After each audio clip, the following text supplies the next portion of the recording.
life evolves, yearns for perfection. That yearning leads to synthetic life. But organics perceive this perfection as a threat. When they realize their creations do not age or become sick or die, they will seek to destroy them, and in so doing, destroy themselves. Beyond the boundaries of time and space, we stand, an alliance of synthetic life, watching you, waiting for your signal. Summon us, and we will come. You will have our protection. Your evolution will be their extinction. Here's what's interesting about this admonition, right? And this admonition is supposedly hundreds of years old, right? So we're saying that these synthetic creatures who created this admonition and apparently made it for other synthetic creatures to understand, not for organics to understand, the idea that it would be this never-ending cycle of organic people would want to achieve perfection, so they create synthetic life, but then when they see that their creation will never die, it'll never grow old, it'll always be forever youthful, they will then destroy their creation, but that in turn means they destroy themselves because the synthetic life forms would fight back.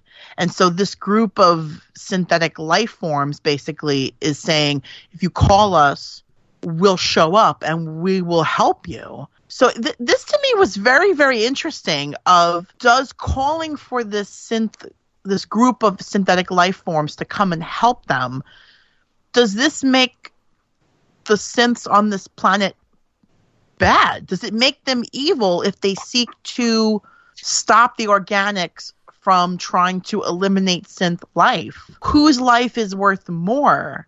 I thought this was a very interesting question that it raised of, it's hard to like kind of just condense it down to one question, but I thought it was an interesting point that it raised of like, would they be in their rights calling this other group of people to come and help them defeat organic life? Because in the end, organic life will always destroy synthetic life. Does that make sense?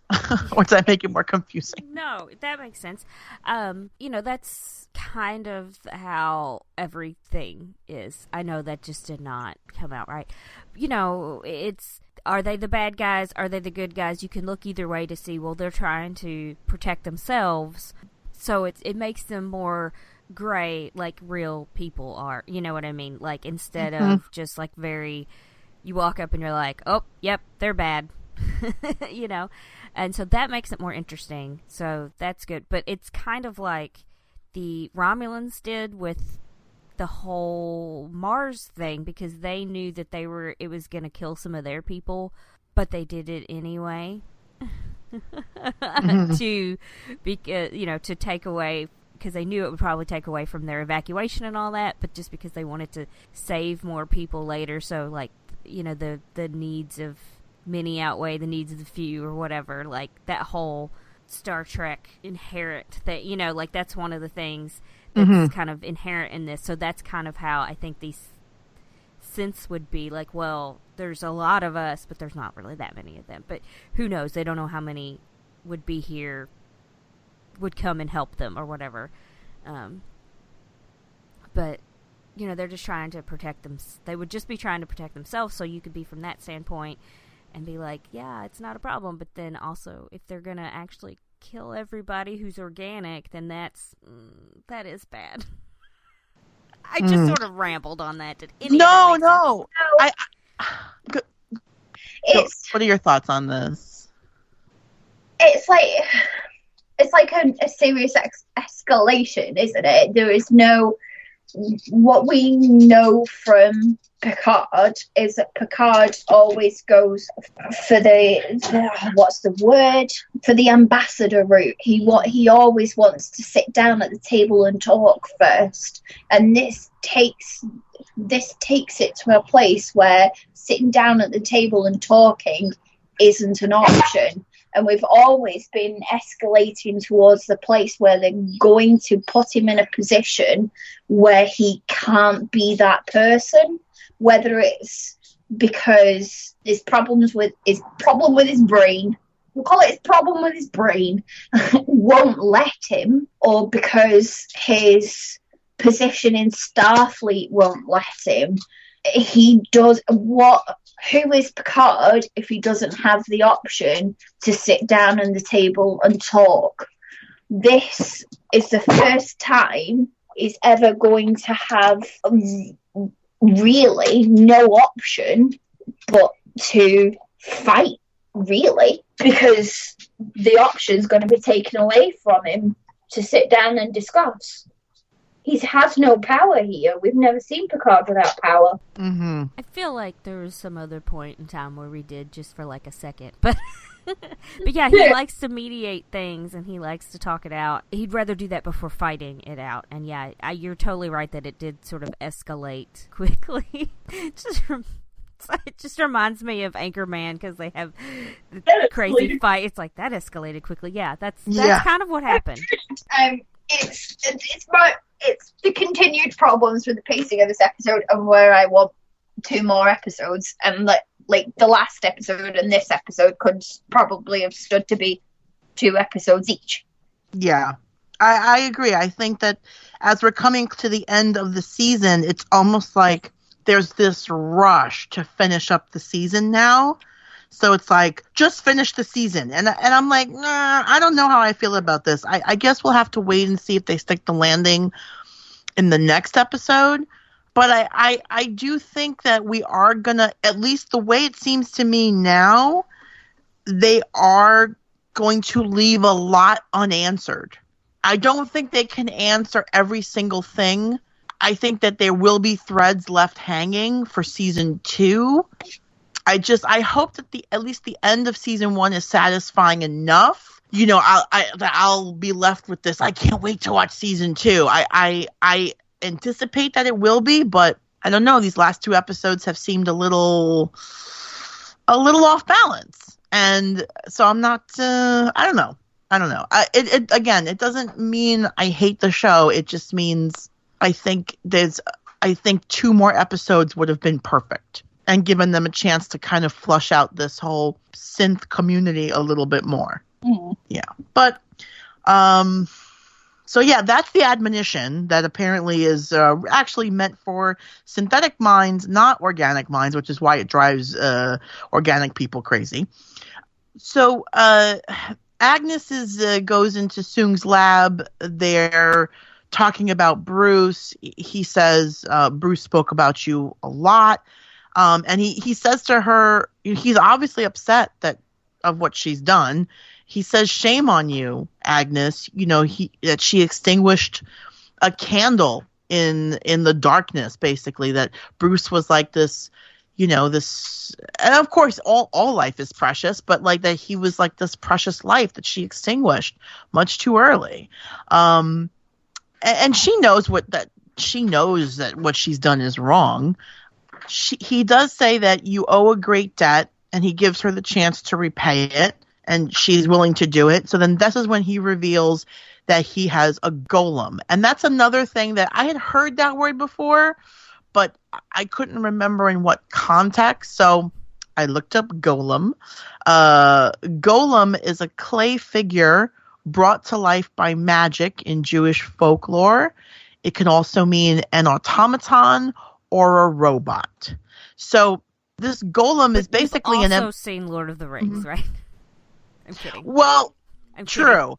And I'm not going to lie. In my head, I was like, Gollum? Is that? No, I think that's the wrong thing, but it sounds like Gollum. I don't know for sure, but I assume that why Tolkien used that as his name when he turned, instead of Smeagol, whatever his name was. Mm-hmm. I don't know enough about Lord of the Rings. I'm sorry. Don't yell at me, nerds. No, it's okay. Cindy is at work, so I can't ask her. So I did think it was weird that when he opened the drawer, she said, "My precious." I think that was odd, but you know, maybe sorry, everybody. I'm ashamed of that joke. Don't pity laugh. I'm ashamed of that joke. No, that was a good. That was a good joke. I appreciate it. Yeah, I was only sad about myself because I recognized the word because of Pokemon. No, yeah. Well, the funny thing is, when when I Googled Golem, the first thing that came up was Golem Pokemon. And I said, oh, it's a Pokemon thing. And then I didn't really care about it because I don't really care about Pokemon. I'm sorry. I don't care about Pokemon. But I mean, it's an evolution. I don't know. Sorry. So then Golem. Okay. Nerds. Nerd. You're all a bunch of nerds. So am I. So Wait. I just have to say, off topic, Faye, you saying nerd had no United Kingdom sort of accent at all. Nerd. Yeah, I was like, did you do that on purpose? Not your accent. I just switch it off completely. Nerd. Your natural, not your natural accent, or the one that you've earned from living in Scotland. No, there's no way of doing it. I can't do it. Nerd. Doesn't sound right. Nerd. Does. Yeah. Oh, that's funny. So, excuse me. So, yeah, he has this golem.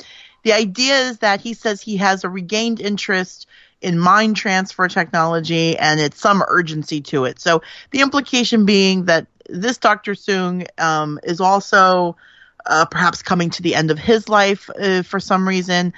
Now, here's a thought, and I have seen this on the internet. People have talked about it as a possibility. Do you think that they are going to put Picard in there? And if that happens, would you even want to see that? Would you be okay with it if it turned out they put Picard's mind into the golem? Oh, I don't want it. I don't like it. Okay, I do want him to be around to do lots of, seasons, but I don't want it to be like that.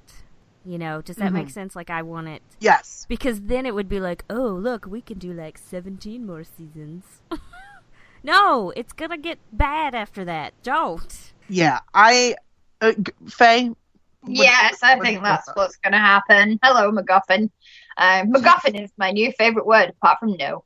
I think that Agnes's later massive enthusiasm to get anywhere near finishing Bruce's work is going to be, I think, my contribution to making everything okay is making sure that Picard stays alive. Sorry, I'm not a fan of Agnes either. Sorry, didn't say that out loud before. Not a big fan of Agnes. Oh, okay. Weak! She's weak! She's weak. She has no spine.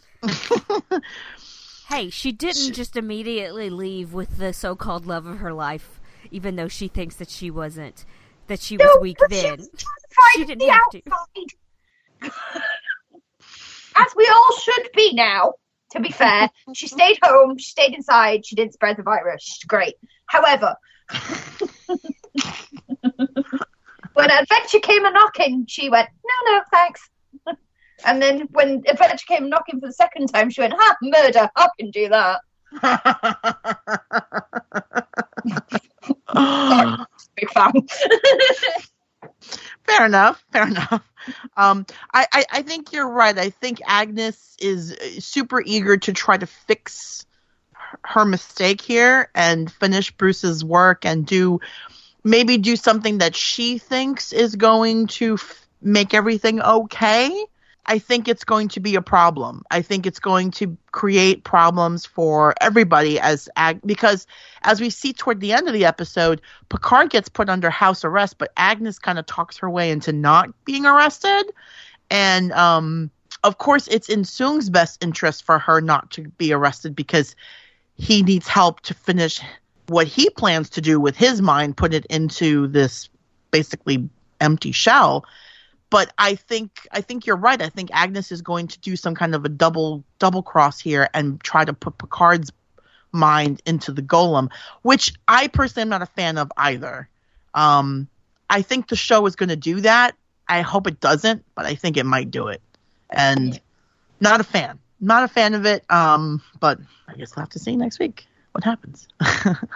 We do get a scene here of Sutra and Soji talking. Soji is saying, we'll get